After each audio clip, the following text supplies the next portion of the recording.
Enfim, tem uma bênção para contar também, muito boa. Os casais, segurem aí, principalmente os homens, quem é casado aqui. Segure a bênção que eu vou dar para você. Né? Segura bem, né? Você não é casado, cara? Ele é casado, né? A mãozinha. Então, segunda-feira de noite, né? A gente até falando com a Camila aqui hoje, né? Falei com a Renata ontem. Você trabalha junto com a esposa, não, olha, é difícil demais, né? Cláudia, né? Quem trabalha junto com a esposa sabe a dificuldade que é. Eu trabalho junto com ela e a gente tem assim, né? Às vezes aquelas controvérsias de marido e mulher, as coisas assim, muito ruim, muito tão ruim.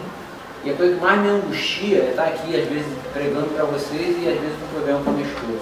É uma coisa que me deixa, para mim, a minha vontade é de não estar. Aí vem assim, vem pela obrigação, mas a minha vontade é não estar, porque eu acho que não está certo, está errado. E aí assim, a gente vinha, né, com umas controvérsias. Aí segunda-feira eu cheguei para ela e fiz um convite para ela. Eu, o que você está fazendo hoje à noite? Ela falou assim, sei lá, tem sei lá de mulher que está chateada com homem, né? Sei lá. Sabe como é que é? Não sei se você passa por isso, sabe? Você está a fim de dar uma saída comigo? Aí eu falei, olha, pra onde? Depende, aí começa a fazer aquela, né? Que charme, né? Depende, pra onde, né? Sei lá. Aí o que você quer? Eu queria conversar com você. Botar debaixo da graça. Foi muito bom. Né? Você queria te chamar pra gente dar uma saída. Mas pra onde? Queria pra Cabo Frio com você agora. Longe pra caramba, né? Aí pegamos o carro e fomos. Aí fomos daqui a Cabo Frio falando. E ela falando. Aí quando chegou lá, Cabo Frio, ela falou assim, você está fugindo de mim? Eu falei, não, pô, fala, que a gente não estava falando do nosso problema, estava falando do problema dos outros, né? Mas eu estava assim, né, cara, eu quero arrumar problema no caminho, né? Vou ver se eu consigo levar até lá. Sem falar nada, só dança com nós dois. Quando chegou lá, ela falou assim, você está fugindo? Eu falei, não. Aí eu tô com sono, eu fui dormir. Acordei no outro dia, tomamos um café e tal, pum. Aí a gente saiu, né? Fomos pra praia. Aí chegou na praia e sentou, bom, Cláudia, agora eu tô pronto. Aí ela falou assim, você tá pronto mesmo? Eu falei assim, tô pronto até pra morrer. Se tiver que morrer, eu morro também, tô pronto. Mas tá mesmo, cara, eu tô na graça. Ela começou a falar. Assim, o que eu quero falar pra você foi bom. Né? Porque a gente chegou no final do dia, resolveu. Demorou um dia pra se resolver. Foi dia, né? Quase 8 horas de conversa. Aí tinha hora que saía aquela discussãozinha, mas eu, não, tá tranquilo, te entendo. E foi bom, tá? Aí eu queria dar um conselho pra você que é casado. Pega a sua esposa e dá uma saída com a sua esposa, varão. Não perca tempo, varão. Não espere muito. Né? Eu acho que é importante cultivar. Tem 25 anos de casado, chega uma hora, se você não tiver cuidado com o casamento, nosso casamento fica uma amizade. Um amigo. E não é amizade, nosso casamento é uma relação de um homem com uma mulher. De duas pessoas que se amam, que se gostam, que é o eterno namorado, que é o eterno noivo. Enfim, isso é importante, né? Tem que cultivar. Então, eu estou deixando isso para vocês como um grande conselho, se você puder pegar a tua esposa, né, homem, cabeça, e marcar também uma dessas assim, ó, sexta-feira, você vai deixar os filhos, nós vamos sair juntos. Aí vai sair, vai bater um papo, vai conversar, acertar todos os ponteiros. Aí eu tenho certeza que quinta-feira você chega na célula aqui todo feliz. Né? Hoje pode não estar aqui, mas eu estou aqui, mas estou bem, graças a Deus, tenho paz para pregar, para falar. Não estou sob nenhuma acusação, porque eu estou pregando aqui, porque aquele negócio na minha cabeça me acusando, né? Eu não está bem com ela. Aí ela está aqui na minha frente, eu falando para ela aqui, a gente assim meio triscado, né? Mas graças a Deus a gente se resolveu e eu queria compartilhar para vocês isso. Fala, Birão! Independente de se acertar com o casal, o segredo é ir para Cabo Frio. O segredo é Cabo Frio, né? É isso aí é um segredo, é um grande segredo, né? Legal. Mas gente, vamos lá, vamos abrir a Bíblia rapidinho, né? No livro de Atos, estamos em ação de graça aqui também pela vida da Glória. Ontem Glória fez aniversário, né? A gente está orando por ela hoje aqui, tá? E a gente tem um bolinho bonito para você ali hoje. É um prazer estar aqui com vocês. Você não sabe a alegria no meu coração que está aqui, porque você, como eu falei aqui, é um amigo e já está quase transformando como um filho meu. Amém, graças a Deus. Não falei. E, né, que a gente já se conhece há tantos anos. E agora essa nova família aqui. Amém. Vocês todos aqui, que agora já faz parte dessa minha família. Tem a minha família lá também, lá, espiritual da minha igreja, mas eu tenho um grande amor, um grande prazer, uma grande alegria de estar aqui, reunido com vocês. Amém. E continue orando pelo meu filho, para ele um dia estar aqui do meu lado. Amém. Bom, então Atos 19, né? Nós começamos a falar sobre isso, eu tenho estudado muito hoje, lá em cima do monte, parece que tive um insightzinho para falar com vocês. Eu estava querendo trazer alguma coisa que atendesse a nossa necessidade, né? E no Atos 19, quando chegando naquele final do capítulo, nós começamos a perceber que para assim uma história para falar de divindade, né? De deuses estranhos, né?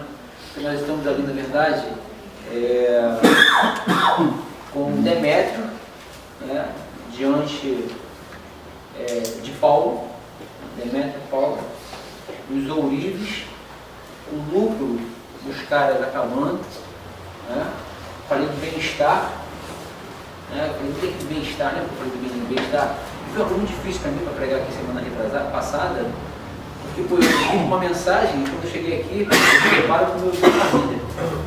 E eu falei, cara, como é que eu vou falar isso? Porque eu ia falar sobre a idolatria. E meus pais, né, servem a outro Deus. E para mim falar sobre a idolatria, eu fiquei assim, pô, se eu bater nisso, eu vou espantar todos os três daqui, parece que eles não vão querer mais vir. E aí eu comecei, entrei e vi e falei para vocês sobre, né, a pessoa que pensa em si próprio, a pessoa que só olha para ele mesmo, né, o bem-estar dele. E não entrei nessa idolatria. Por quê? Eu tive cautela. Na sexta-feira eu tive com meu irmão, né? Aí ele falou assim, rapaz, eu gostei muito. Ele não falou para mim, ele falou para minha esposa e para minha filha. Eu gostei muito. O negócio mexeu muito comigo mesmo. Depois de voltar hoje, o Felipe, né? Mas não voltou. Mas ele disse que uma vez por mês vai estar aqui. Então eu tive dificuldade para pregar naquele momento, porque eu tinha que ter uma mensagem para poder falar de forma que pudesse atender a todo mundo e principalmente não espantar. Porque tem que ser sábio nessas horas. Você sabe que tem uma pessoa que vive um momento desse, não adianta você chegar aqui e começar a falar, eu já sou contra esse negócio. Eu sou contra de chegar e dizer, às vezes a pessoa tem a concepção de Deus de uma maneira, e aí nós temos a nossa concepção de Deus também. Aí a gente acha que a concepção que ele tem de Deus é diferente da nossa. E a gente começa a martelar a maneira que ele serve a Deus. Eu acho absurdo isso. Eu acho que a gente tem que viver a vida, né, de forma que as pessoas consigam observar na gente um bom testemunho e as pessoas consigam ver na gente algo diferente, de repente eles não têm, nós temos. E aí está a grande razão, na verdade, de a gente discutir esse evangelho, que não precisa discutir em palavras, mas tem um comportamento de vida diferente que acaba causando uma discussão e uma controvérsia dentro da pessoa. Né? Às vezes você não fala nada, você está só vivendo, tranquilo, batendo papo, conversando, coisa diferente, começa a causar uma guerra, né? E você não precisa falar nada. Então, quando eu preciso provar, ó, porque Deus, aí o cara fala assim, mas eu sirvo Deus também. Não, mas porque o meu Deus, não, peraí, mas eu também penso em Deus. Às vezes o cara tem uma outra religião, mas pensa em Deus. E aí você fica aí, mas porque parece que tem dois deuses, né? Deus, dois Yahvé. Não tem, cara, é um só. Então não adianta você ficar assim, debatendo. Fica quieto, olha, né? Fica quietinho, guarda teu coração, olhe. E deixa que quem vai convencer o Espírito Santo, você não precisa falar nada, você vai ver só que a tua própria vida vai incomodar as pessoas, de forma que as pessoas incomodar no aspecto da bondade, não é no aspecto de se sentir mal. Pô, mas o que você tem, cara? Tem alguma coisa que me incomoda, que eu queria ter também, então isso é legal, entendeu? Então a discussão fica muito no campo da percepção e não da boca a boca. Você é teu Deus, você é meu Deus. Para com isso. Então eu tive muita prudência aqui de não querer falar nada que pudesse agredir meus pais, né? Então assim, eu fiquei meio que reservado, meio, né, titubeado, mas enfim, eles gostaram. Mas aí em Atos 19, gente, aí eu acho que hoje eu posso falar um pouco mais sobre isso. Eu queria falar um pouco sobre a idolatria, mas eu queria falar um pouco da grande verdade que Deus criou o homem, porque você percebe que lá no início da Bíblia, Deus criou o homem para uma coisa, Deus criou o homem para o adorar, Deus criou o homem para estar perto dele. E isso, na verdade, com o passar do tempo, começou a acontecer algumas coisas dentro da sociedade, e o primeiro lapso, o primeiro corte que aconteceu foi quando Adão peca, junto com Eva. E aí é uma necessidade muito grande do homem procurar alguma coisa para poder se justificar diante de Deus. E aí eu começo a perceber que isso começou lá no Éden mesmo. Olha que coisa interessante. Então Deus cria um jardim de delícias, Éden, quer dizer, jardim de delícias. Coloca esse homem e essa mulher dentro desse local. Esse homem tem relacionamento com Deus muito forte, porque o pecado não tinha entrado, a desobediência não tinha entrado. Às vezes a pessoa pensa assim, o pecado é comer a maçã. Não é isso. O pecado foi a desobediência. Porque Deus colocou uma situação para o homem não obedeceu, e aí o homem pecou, o homem deixou de estar na presença de Deus. E aí quando ele tem essa ruptura, quando acontece esse fato, a primeira coisa que ele consegue, que ele começa a fazer é procurar alguma coisa que possa se justificar a Deus. E agora eu pequei, agora eu errei, agora eu desobedeci, o que eu preciso fazer? Aí ele vai e pega folhas de figueira e tenta cobrir a sua nudez, tentando se justificar para Deus. Senhor, eu pequei, mas aqui eu estou com flor de figueira. E aí a gente começa a ver uma ruptura, a gente começa a ver um afastamento desse homem para Deus. E quando começou a acontecer esse afastamento do homem para Deus, quando você chega em Atos 19, você vê que isso tudo que acontece lá em Atos 19 é uma consequência do que aconteceu no princípio. Houve uma grande causa no princípio, quando o homem peca e se afasta de Deus. E aí você vê lá em Atos 19 uma conclusão de um fato, de um afastamento. O que acontece quando o homem se afasta de Deus? O que você acha que acontece? Quando se afasta de Deus, ele tem que procurar alguma coisa para poder adorar. Ele tem que procurar alguma coisa para poder servir. Ele tem que se justificar. Ele tem que ter alguma coisa que possa alimentar o seu mundo espiritual. Porque, afinal de contas, ele tem um espírito dentro dele. Ele tem que buscar alguma coisa. Por isso você vê uma devoção muito grande hoje em várias entidades.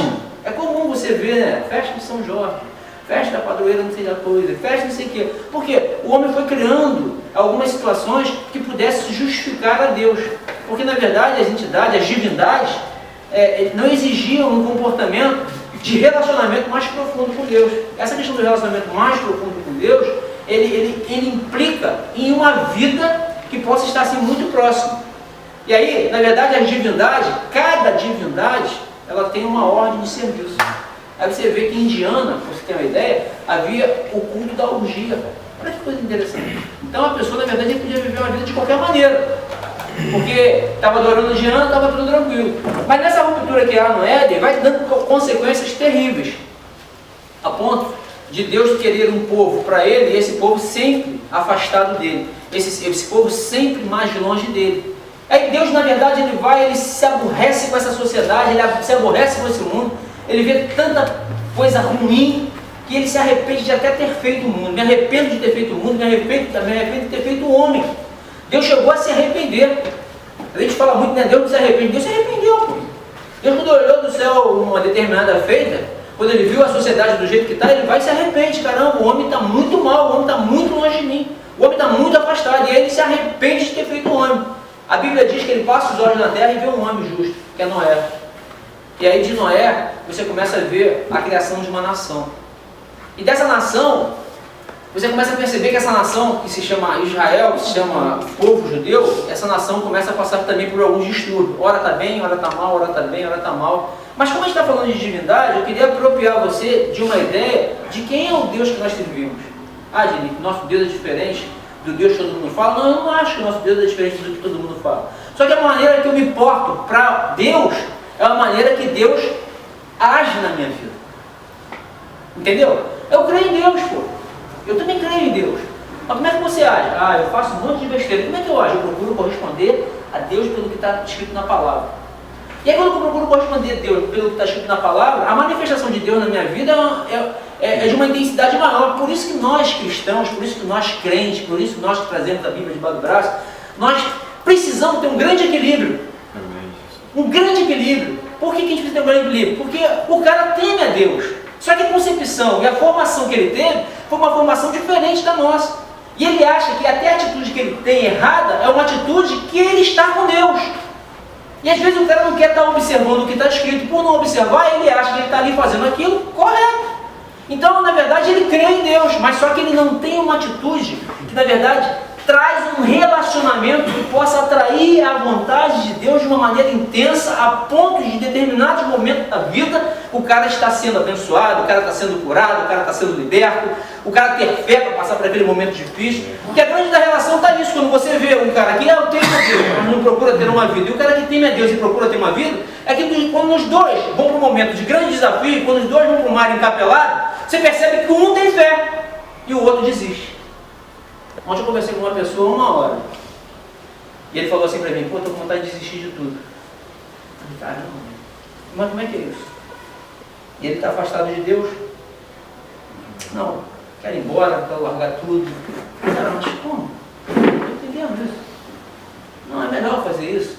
E vai para onde? Ah, eu vou sair para algum lugar aí. Vou sair. Cara, mas não é isso. Aí Deus falou comigo profundamente na hora que eu estava conversando com ele. Manifesta para ele o que tem conhecido de mim. E reflete para ele o que eu refleti para o mundo. Boa para mim. Porque o cara está manifestando uma coisa assim que me deixou preocupado. Eu fiquei assim, num determinado momento, sem resposta para ele. E aí naquele momento que Deus começou a falar comigo, naquele momento que eu comecei a perceber que havia uma gravidade muito forte naquela situação, eu precisei ter um sentimento de misericórdia que Deus teve por mim, e naquele momento eu precisava ter essa mesma misericórdia por Ele. E aí eu comecei a liberar uma palavra para Ele de amor, de carinho, e ainda que eu estivesse achando que ele estava todo errado, mas eu estava vendo um cara desistindo da vida. E aí quando eu percebi que ele estava desistindo da vida, eu precisava entrar com uma intervenção divina na vida dele para poder levantar ele. Eu comecei a dar uma palavra para ele, comecei a falar com ele, comecei a conversar com ele, foi 1 hora de conversa. No final dessa conversa, esse semblante estava mudado, ele estava diferente, ele já estava com uma cara melhor, e eu percebi que ele estava com algumas fagulhas de fé dentro dele. Você está entendendo? Porque às vezes a gente não consegue compreender isso. Porque a diferença que acontece no momento da adversidade, para o cara que fala que teme a Deus e para o outro cara que fala que teme a Deus, mas procura viver uma vida com Deus, é que nesse momento de tempestade, que vai vir tanto para um como para o outro, esse cara que está com a vida perto de Deus, ele vai ter fé para passar pela tempestade. E o cara que conhece Deus, mas não serve, que tem uma vida que está afastada, eu posso falar, eu sirvo Deus, mas eu tenho uma vida que não faz que as pessoas vejam, nem que eu veja que eu estou perto de Deus. E aí quando vem a tempestade, o primeiro sentimento que vem dentro da gente é o sentimento que o Espírito Santo vem trazendo, aquele sentimento de caramba, eu não tenho condição de falar com Deus, apesar de eu falar que eu sirvo Deus, que eu conheço Deus, mas por conta de eu ter uma vida de ter uma atitude que me afaste de Deus, quando vem a adversidade, o próprio Espírito Santo fala para mim, pô, eu tenho tentado sempre estar perto de você, eu tenho tentado sempre fazer com que você entenda que eu quero você para mim, mas aí você está sempre se afastando. Aí quando vem a adversidade, o primeiro sintoma que a pessoa tem, quando está em adversidade, que não tem Deus de uma maneira intensa, que não vive a vida de Deus, é desistência. Desisto. Não quero mais. Quando eu vejo a Bíblia, abre a tua Bíblia em 1 Reis 18, só para você entender o que eu queria colocar para você, na verdade, sobre a questão da idolatria, de Deus, né? De como Ele nos vê, de como Ele quer fazer conosco, porque fala, na verdade, a vida de um profeta, que está aqui vivendo um momento de grande desafio, um profeta que está sendo perseguido, um profeta que está vivendo um momento de grande dificuldade, um profeta que está sendo confrontado por uma rainha, está sendo confrontado por uma legião de profetas que serviam um outro Deus. E aí, esse profeta chega e começa a conversar com esses profetas que serviam outro Deus. Vocês sabem da história? A profecia, o Elias e os profetas de Baal. É uma palavra que todo mundo sabe, que todo mundo escuta, que todo mundo vê. Mas o que eu quero colocar para você? A manifestação de Deus, na verdade, ela estava relacionada com o comportamento da pessoa. E aí, o que estava acontecendo? Havia um grupo de pessoas, né? Os profetas, os 450 profetas de Baal, e a Bíblia diz que tinha mais 400 de Azera. Então tinha 850 pessoas que serviam a um Deus estranho. E havia um profeta, que era o profeta Elias, que era o profeta temente a Deus. Não era um homem que foi escolhido para ser profeta, mas um homem que escolheu viver uma vida para Deus. Um cara que resolveu abdicar de toda a vontade carnal para viver para Deus. Não é que você não tenha que viver nesse mundo, mas de você estar nesse mundo vivendo uma vida para Deus. E esse cara, ele está aí vivendo isso. Aí de manhã eu estava pensando muito no que queria falar, e eu percebi, cara, que isso tinha uma coisa tão tremenda, porque fala que esse cara começou a confrontar os profetas. E ali estava assim, um confronto de uma divindade com um homem de Deus. A divindade, os homens que serviam essa divindade, né, eles foram confrontados por Elias. E eles fizeram assim uma guerra entre os dois. Olha só, nós vamos colocar aqui 2 bezerros. E nós vamos fazer um altar. Nós vamos orar. Um ora ao Deus de vocês vão orar ao Deus de vocês, eu vou orar ao meu Deus. E ao Deus que desceu fogo do céu, esse é o verdadeiro Deus. E aí a Bíblia diz que os profetas de Baal pegaram e arrumaram lá o altar, botaram o bezerro, cortaram o bezerro e começaram a orar. E oraram aquele Deus e nada aconteceu. Nada aconteceu, e foi oração até o final da tarde, nada aconteceu. E aí a Bíblia diz que chegou o momento de Elias orar. Olha só que diferença na relação do homem que procura ter uma vida próxima de Deus. A primeira coisa que ele faz é arrumar o altar. Aí Deus falou comigo. Segunda coisa, ele botou o holocausto lá em cima. E a terceira coisa, ele mandou pegar água e jogar dentro do altar. Olha quantas coisas que Elias fez. Elias mandou arrumar o altar, colocar o bezerro, jogou água em cima do altar. Aqui, cara, eu tive assim um sentimento muito forte dessa relação, porque, na verdade, havia um sacrifício para ser feito. O sacrifício estava no altar, que é o bezerro, estava lá. Né? Quando Elias pede a água e joga no sacrifício, a Bíblia diz que depois que ele arrumou esse altar e jogou a água no sacrifício, olha que interessante, ele orou a Deus. Mas percebe, tipologicamente, é importante você perceber isso. Porque havia um sacrifício. Havia o desejo de descer fogo do céu. O que era o fogo do céu? Havia desejo de acontecer um milagre. Havia desejo de acontecer uma coisa surpreendente para as pessoas que estavam ali, porque havia um confronto direto de Elias com os profetas.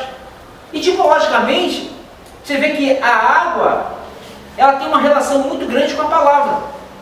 O que tem isso para mim e para você, que não vivemos no tempo dos sacrifícios, no tempo dos holocaustos, no tempo de levar os animais para ser sacrificados e os sacerdotes apresentarem a Deus? O que isso tem a ver para mim e para você? Muito a ver, porque nós constantemente vivemos em sacrifício. Constantemente vivemos diante de desafios. Constantemente vivemos em lutas. Constantemente nós vivemos em guerra. Tem horas que nós passamos assim, meu Deus, o que eu faço agora? Alexandre agora passou por uma situação difícil, perdi meu iPad, meu negócio de trabalho, e agora o que eu faço? Eu levei meu pensamento a Deus e criei e aconteceu o milagre. O que eu quero falar para você? Porque, na verdade, quando acontecem esses sacrifícios, o que nós precisamos fazer é trazer água para o sacrifício, trazer a palavra para o sacrifício, implica em atitude. Muito obrigado com a Cláudia, doutor. O que a palavra diz? Eu preciso ser um com a minha esposa. Eu preciso amar a minha esposa como Cristo ama a igreja. Vou trazer a água para o sacrifício. A mulher às vezes me contrariou, Cláudia me contrariou, eu acho que ela está errada, né? Que droga, ela está errada, ela que fez, a culpa é dela, ela quer dar uma de seis que, estou com raiva. Aí, quando eu olho para a palavra, que tipologicamente representa a água, aí eu jogo água para essa situação. Quando eu jogo água para essa situação, eu tenho uma atitude que atrai Deus. Olha que tremendo. O tremendo disso é o conhecimento que a gente começa a ter do que está escrito. Por que muita gente não consegue sair quando está passando por um momento difícil? Porque não traz a palavra para o sacrifício, não traz a palavra para o problema, não traz a palavra para a situação que está vivendo, não traz a palavra para aquilo que é necessário. Traz o quê? Traz o seu próprio sentimento, a sua própria vontade, o seu próprio desejo, o revanchismo, a raiva, o egoísmo, a inveja, o ódio.